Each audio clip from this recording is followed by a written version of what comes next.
right, that was some of what Mike Brown had to say in his introductory press conference. Keep it locked to WFAN throughout the day, as we'll be playing clips of what Mike Brown had to say and more after that as well. Tiki, my immediate reaction is twofold. Number one, very careful.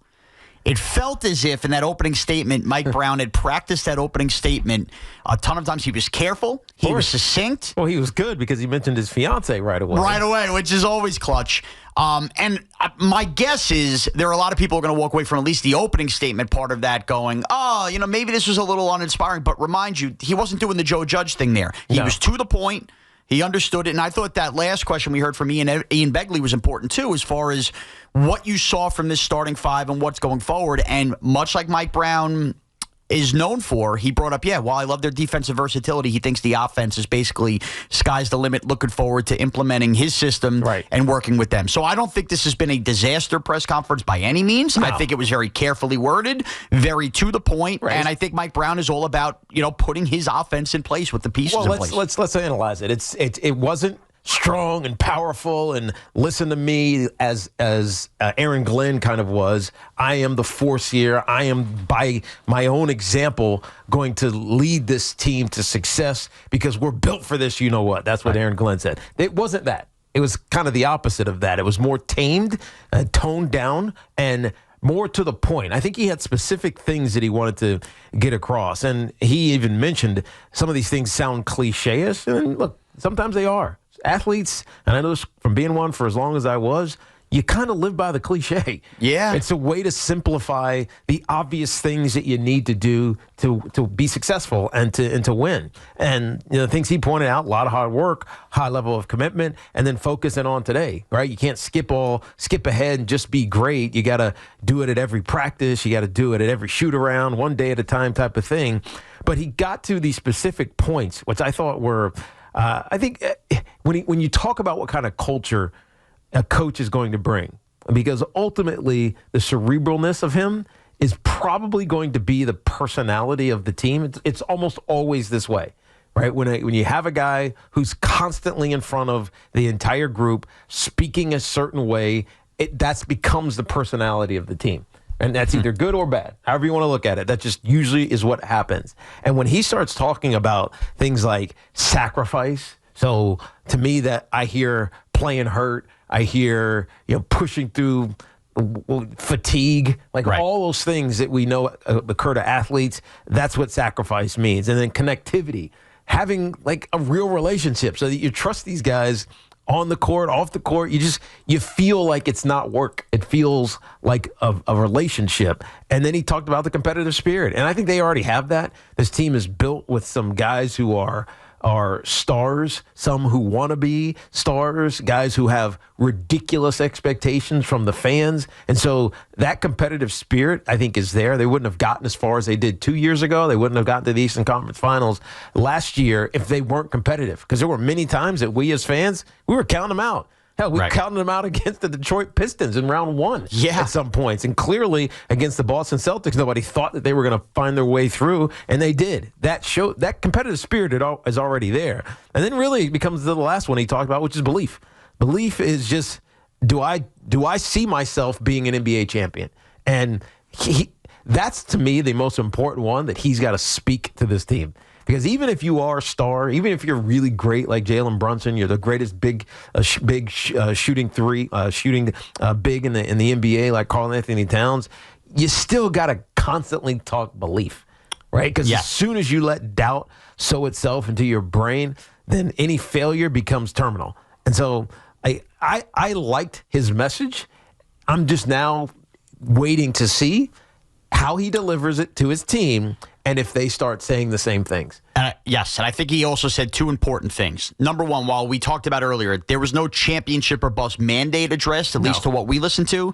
He did say the whole goal here, starting with Mr. Dolan, Leon Rose, to the players and the fans, is to build a sustainable winning culture that produces championships. So he's not shying away from that expectation. Right. He mentioned his history of being on benches that have won championships. I think that's important. The other thing that I thought was interesting, because we talked about the whole idea of Rick Brunson and Jalen Brunson and everything, He mentioned Jalen Brunson by name in those first few minutes. We did not hear Karl-Anthony Towns' name in the first few minutes. And that's not a knock on Karl-Anthony Towns, but for anybody that might have been thinking, I heard Pete Hoffman was talking about this earlier. We love Pete. The idea of, well, are they really looking at this being the future of Karl-Anthony Towns' team as opposed to Jalen Brunson's team? No. That was made very clear. Right. This is about Jalen Brunson, the captain of the Knicks, more so than those other guys, including Karl-Anthony Towns, that are the rest of the starters that need to work together. We're going to get positive Tommy's reaction to this. Plus, we want your calls at 888-808-1019. Your first impressions of Mike Brown being introduced as the Knicks head coach, and if any other clips should materialize from the press conference that are worth listening back to. Of course, you want to keep it locked, WFAN, all day long, as we will play back clips and discuss the hiring of Mike Brown as the next Knicks head coach. Your calls, 888-808-1019 next. We just heard a little bit from Mike Brown in his introductory press conference as the head coach of the New York Knicks. We're going to hear another clip from Mike Brown in a second. I just want to alert, we're going to get more into this in a second. Starlin Marte is going on the injured list for the Mets. That is the move being made to call Jesse Winker back up from his IL stint. So more on that and what that means, as Marte was really getting cooking as a leadoff hitter there for the Mets in a little bit, but we'll dive into plenty of baseball. But for now, more Knicks reaction, 888-808-1019. Mike Brown, what we did not hear yet, which we'll hear now, he was basically asked about working alongside Leon Rose and what maybe the future of Mike Brown's bench as far as assistant coaches look like. Let's hear what he had to say. I want to be collaborative. I want to form that partnership with Leon. Again, I'm excited to do that with him. And so he and I, we just started, sitting down and talking about different ways to formulate a staff. So that's going to be a process that's ongoing, and who knows how long it will take. But those are a couple of things that you really start to dive into as well as trying to figure out the landscape. Tiki, you're making the smirk. I'll let you go with this one. Right. It sounds like he's what we were just talking about. Maybe it will be a slow, but not so slow. Yeah. Exit. Well, I mean, it's interesting. Look, that screams we have had conversations about Rick Brunson, and we're going to continue to have conversations about Rick Brunson, but I'm the head coach of this basketball team, and this is not going to be the same as it was last year. Which is what I said.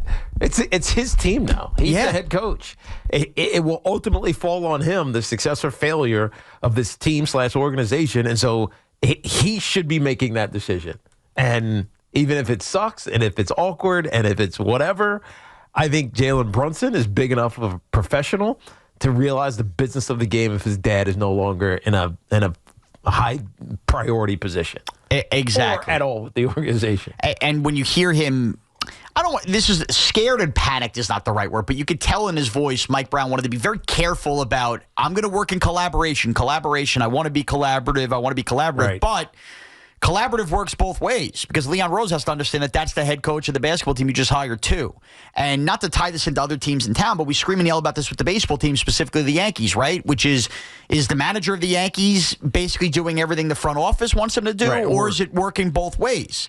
Because Mike Brown shouldn't be hired here just pulling the puppet strings of whatever Leon Rose wants to do. I agree. He should be doing what he thinks is going to make his team or give his team the best chance to win. Exactly. And if that's moving on from a coach or bringing in somebody else to do that job of that former coach, then that is his prerogative. And if he's neutered in any way from doing that, then the failure of the team can't be on him. Absolutely. And I'll go one step further, because I don't think he's going to be neutered here. Maybe I'm being naive, because I have that much more respect for Jalen Brunson as a leader of this team and a player that I don't think Jalen Brunson is going to let that get in the way, despite the fact that it is his father and what Mike Brown wants to do. Right. But if it ever got to that point that your star players started screaming and yelling and Jalen Brunson turned into everything we think he's not, well, then you know what? Then that wasn't meant to be either. I don't think Jalen Brunson's going to be that way. I think he's too stand-up a guy, and I think he would understand as well, even with that being his dad. But very interesting to keep an eye on what Mike Brown does with this staff, and he kept using that word collaboration. So we'll get your thoughts on the Mike Brown hire and everything you heard at 888-808-1019. And as I just said, the other news breaking throughout that Mike Brown press conference was the the fact that the Mets are now putting Starlin Marte with a knee contusion. I think he had fouled the ball off the knee. He was still ripping hits left and right off the Yankees all weekend long as the Mets get set for a 3-game set in Baltimore. Earlier game too, Tiki, 6:40. So if you're looking for us on TV, we'll be on TV at 3:30 today on SNY as well. Anything else I took from that? Again, very carefully worded. Of course, we didn't hear from Leon Rose. The MSG Network's coverage cut away, so we weren't going to get that. This was all about hearing from Mike Brown and what Mike Brown had to say. But overall, I think that the response from Knicks fans will be mostly positive. I don't know how you walk away. Right. He's a coach of the year winner, as you mentioned earlier. He's a good coach. He seems like a great dude. Right. It seems like he has his head on right. He can speak the right message to this audience and this media room. And so as far as day one, press conference, give it a check. So let's get the puff of smoke from the positive Tommy Vadigan here after he's heard Mike Brown. Positive Tommy? I'm always one for good pandering. And I thought Mike Brown did an A-plus pandering job right out of the gate. Okay. Talking about the Mecca, talking about Madison Square Garden. Good point. Talking about Knicks fans. Because I think there's this perception that, oh, here comes Mike Brown from Cleveland and Sacramento. All right, fine, L.A., but what does he know about New York? I thought that was a good way of offering that olive branch right out of the gate to Knicks fans and this city. So I thought he did a brilliant job there with the pandering, A-plus for pandering. As far as the other stuff, I thought it was good. I thought it was like a A- press conference. You walk away from it going, all right, I feel confident about the offense. He mentioned something about Jalen Brunson. Let me get the exact quote. To have a guy like Jalen out there gives you the versatility to play in different ways. I'm kind of interested to see what that is because I like to see Brunson play off the ball. I think sometimes when he's a little bit too ball dominant, it'd be interesting to develop a point guard, whether it's Tyler Kolek, and there's situations where you could have Brunson off ball, right? So it doesn't feel like it's always in his hands. Or Deuce. Right. And you could just have a little bit of more exciting and different ways to attack other defenses. Right. Because last year it felt, and really last couple of years, it's felt like, all right, we know what's coming. We know exactly what's coming. We as fans know what's coming. Right. So the opponent, the opposing coach and defensive setup obviously knows what's coming. And so it makes him have to work that much harder because you're playing right into what the defense wants and expecting you to do. And so if he's off ball, I think it gives him a better, because he's also a great spot-up shooter. We just never really get a chance to see him do it. No, we do not. But Mike Brown's offense, maybe it does change up. Now, one more thing I did want to pick up on, the fit. Ben McAdoo got criticized for the oversized suit. Mike Brown, very clean jacket look. I didn't see it. No tie. No tie. Couple buttons unbuttoned. The loose like era of press conference. I'm going to show you. Let's get Tiki to judge the Mike Brown fit. Hold on, let me mute this. All right. What do you think? All right, that's all right. That's casual cool. Casual cool. And casual cool works at a press conference? It's business casual cool. So ties are out now. Nobody wears ties anymore. I mean, I have them. I wear them when I was calling games. But other than that, I never wear a tie. That is crazy to me. I thought press conference was still tie central. It's still a dark suit, white shirt. So it's not like busy undershirt. It's like white shirt, crisp, clean. Here's what I like. Nice and easy. If we're going to go no tie and if we're legally allowed now for not to have those top couple buttons unbuttoned, great for fat guy necks. And I get behind that big time. So now if I'm at a wedding, I'm doing the Mike Brown. All right. I'm fine. All right, Andrea, Staten Island, gets the first word on the Mike Brown hire here, 888-808-1019. What's up, Andrea? Hey, guys. Great show so far. Thank you. What's up? So a light bulb went in my head once you make that comment about Tiki smirking. I'm kind of a fat guy. So we know there was some turbulence with the Mavs and Jalen Brunson's family during the contract talks. Mark Cuban, Jalen Brunson had a podcast. They confirmed it. They went back and forth. All right. So at the end of the day, my whole point is, and I want your take on it, is do you think this was an easy way of Leon Rose saying, hey, it's not my call. I'm not firing your father. This is my, Woodson's call now. I think it was probably Dolan that made the decision saying, hey, we got to get rid of this family matter here. And I just want to see your take on just if it was a bigger picture, try to get Rick Brunson out get Mike in this video. It's clearly a topic that has been discussed. You could hear it when Mike Brown was asked that question. We just played his answer from his press conference that he had just a little bit ago. And we know that Rick Brunson is obviously valuable to his son. Right. But bristled, I guess, is the tamest word I'll use. I'm not going to use anything more, loud or explosive regarding his relationship with the other players. But it bristled a little bit at times. And so if I was James Dolan, and I'm not saying he did this, that's what I would do it that way. I would hire a coach and then let it be his decision to either hang on, demote, or fire Rick Brunson. And so I don't think it's going to be a fire situation. I think this is delicate because this feels like a saving face type situation, right, where you don't want to embarrass the father of your best player, but it also might be the right thing to move on from him.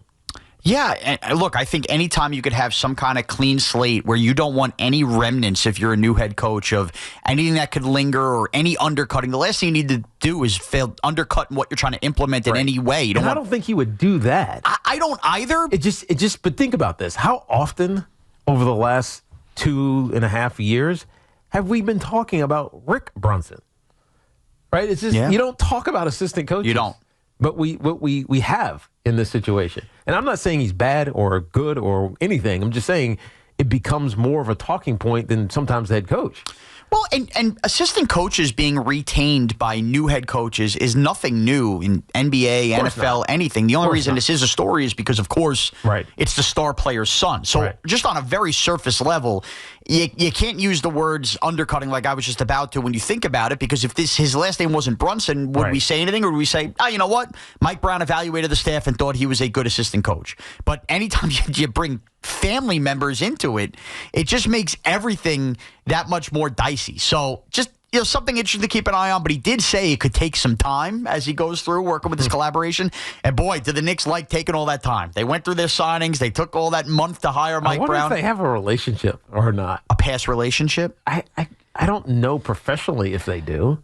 Well, Rick would have been in Chicago, right, with Jalen growing up, and there was no crossover with Mike Brown at any point. Right, so I don't think that there was a relationship that we can point back to. Because remember, Jalen had a relationship, he said, when he was younger with Tom Thibodeau. Right. Being in that area. So I don't think so either. I mean, it's the basketball world, so who knows, when they cross over or anything like that. But ultimately is this, I think the social media reaction has been, I think, somewhat positive. People seem to think he's owning the press conference. There is one Knicks fan that works here that I saw already thinks this is a bad hire. Do we want to guess who?